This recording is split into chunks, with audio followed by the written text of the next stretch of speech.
Yo, this is Alex from Mindful Attraction 2.0. So, the Lexus, not Alex, but whatever.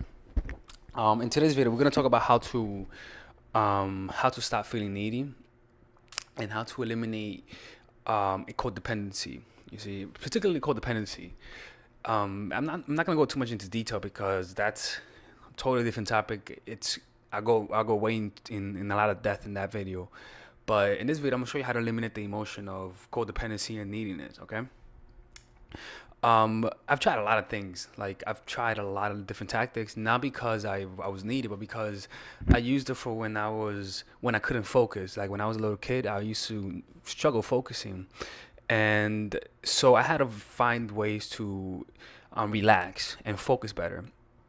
I also use it when I'm impatient because I'm very impatient. I also use it when I'm impulsive, when I need to get shit done now, right? And I can't like help myself, I get it done. In addition to that, I also use it for depression and when I have cravings, when I'm on a diet and I'm trying not to eat certain foods, I use this for this. And I've shown this to a lot of people, and it's helped them quit smoking. It's helped them stop using drugs. Like before, I used to be a drug counselor. I interned for almost like 2 years as a drug counselor. So I used to teach this to a lot of the clients in the facility, and they tell me that this is one of the most powerful things that I ever used, and it's so simple too. It's very simple. All you need is this, right? Where's it at? Okay. All you need is a notebook, right? Notebook, right? And very simple, very simple. All you gotta do is this, right? You know when you're feeling need, right? Whatever that emotion is, or codependency, it's an emotion, right? It's an emotion that drives you to do whatever you need to do. So all you gotta do is write down the physical sensations. Like for example, let me show you what I wrote, right? This is for something else, okay? It says, my mind is craving for it. It's making images and sending out ideas on how and where. My head feels pressure and my neck is stiff. I feel a slight dull feeling in my chest, and it makes my whole midsection contract. It feels like waves of emotions, heavy and warm. There isn't much discomfort, but it's more of a demand for my head. I feel warm feeling in my chest. My midsection feels looser. Like that's after a while. Like I would feel the sensation. I would write it down. Okay, this I'm feeling this, and then I would write down the causes of this, the bilateral effects of feeling the chest contrast. Okay, I feel my chest contrasting, and as a result, my neck feels stiff. My head feels a little. There's some pressure there, and I notice that this emotion is creating this thought, is creating that thought, is creating this thought, right? And so you're really observing your brain. That's what you're doing. You're observing the brain. Like, who's the one who's observing the brain? You're observing the brain, so who's the one who's observing it? Right? Because thoughts cannot observe thought, because thought are independent of themselves. There has to be something that's observing the thought, because a thought cannot observe itself. There has to be an awareness to observe the thought. So there's something behind the brain. There's something that's energizing the brain that is aware, right? So what you're doing here is you're removing the reality of the existence of those thoughts as a part of identity of yourself, and you observing it as an object of your awareness, like you observing a book or like you observing your mind, your thoughts, right? So what tends to happen is this: it's kind of similar to when you know someone, right, and you think they're awesome, and then when you get to know them and you see them for who they are, suddenly you don't see them as awesome as you thought they were. So what this does is that when you observe the physical sensation of your emotions and whatever experience you're having, it takes away the heaviness from it. It's kind of like, when people want to smoke cigarettes, right? They're like, I want to smoke cigarettes. I want to smoke cigarettes, right? But the thing is, it's not that they want to smoke cigarettes, but they have a physical sensation that's discomforting. They have a physical sensation that they have that I don't like. So what they have to do then is literally write down the physical sensation, the experience of wanting to smoke cigarettes. Literally write it down. My chest feels this. My mind is doing this. This part of my body feels craving. This part of my body feels stiff. This part of my body feels warm. The emotion is here. The emotion is there. You literally write down the physical sensations. I'm telling you, it doesn't matter for what emotion it is. Try it on your own, and you're gonna see that this works. I'm telling you, like this shit works. Out of all the things I use, right? Out of all the things I use, this, writing it down, and the Dickens pattern, which is projecting yourself in the future, seeing the consequences of your action, and then projecting yourself in the future again and seeing the consequences of your positive actions, and the I'm not trying to feel better technique are the best things I have. the best. This one is actually surprisingly good, to be perfectly honest with you. This is like, I get amazed how effective this is. I'm not kidding with you guys. I get amazed. So I would really recommend you guys to try this. Like, this is like, it's incredibly effective. So all you're doing is writing down the physical sensations. Imagine as though you are a scientist, and you're kind of like, okay, I feel this, I feel that, right?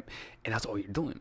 Anytime you feel any emotion, and the funny thing is that when you're done doing that and you finish it, you feel more alert, you feel more aware, you're more present when you do that.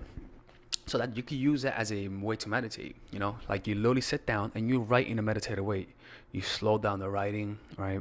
And as you write slow, what happens is that you're writing, but you are aware. So you're writing and you're maintaining the awareness because you're exploring how you're feeling. Like, you're feeling the emotion, but at the same time you're exploring it because you're writing it down. So you're not even judging it. You're not saying, oh, this sucks. No. This is how I feel. This is how the physical sensation is here. Then I feel this here. Then I feel like you're decompartmentalizing this thing called an emotion. In reality, you're gonna notice that it's no big deal. They're just physical sensations. It's weird. I have no way to explain why it's so effective, but I feel like you're pretty much deconstructing consciousness, right? And deconstructing your experience, because when you don't deconstruct your experience, what happens is that when you don't deconstruct it, you create an identity out of it. For example, like you may see me, right? You may see me, right? You may see, oh, he's a person, right? Not exactly. Look deep inside. There's a shit ton of living organisms inside of me. You have half of me is bacteria. Let's just go there. Half of the human body is made out of bacteria, which are different life entities, right? So half of you is not you. Okay, that's one thing. Then you have individual cells, right? Then there's this thing that in reality you're more space than matter itself, because think about it, you're made out of atoms, right? Atoms are made out of a nucleus and electrons that go in and out of existence, right? They're in super state. And the distance between the nucleus and an atom, and an electron, is similar to the distance between the sun and Earth. Correct me if I'm wrong. I don't mind. Go do your research. Go check out PBS Science for that. But generally speaking, though, when you really look at it, you think I'm physical. In reality, I'm more space than anything else, right? So that's what I'm talking about. Is that when you look deep inside things, you start noticing that reality is not a real identity. It's just matter. And so in this case, it's not a real emotion. It's just a physical sensation. But we link up our personalities based on our emotions. You see, I feel happy today. I feel like myself. When you don't feel like yourself, you feel like you are not yourself because you don't feel like yourself. So then what you do then is this. Okay, how does it feel being you? Okay, you feel the emotion of being you. Okay, then now let me ask you this. Deconstruct that experience and try to find yourself in that experience. Like, try to find yourself in the emotion of you. You're going to notice, okay, I feel this here, a bubbling emotion here. I feel this here, tension here, this here, whatever. And then you're going to notice, where the fuck am I?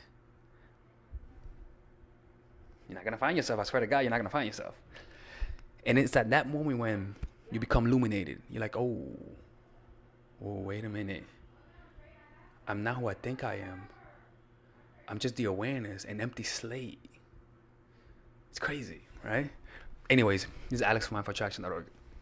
Half off of my one-on-one coaching today and tomorrow. If you guys are interested, just go to mindfulattraction.org/coach in the pocket. Yeah, I think it's in the coach in the pocket. You'll get the contact form to contact me. You let me know. And yeah, like I've done a few today. It's been fun and whatnot, but I'm telling you, it's only for today and tomorrow. That's it, dude. Like, don't fucking come at me ever again and ask me, what's that special, No. Today's, in my country, it's still Thursday on my country. It's not gonna happen, all right? But just message me there, and I'll talk to you soon, all right?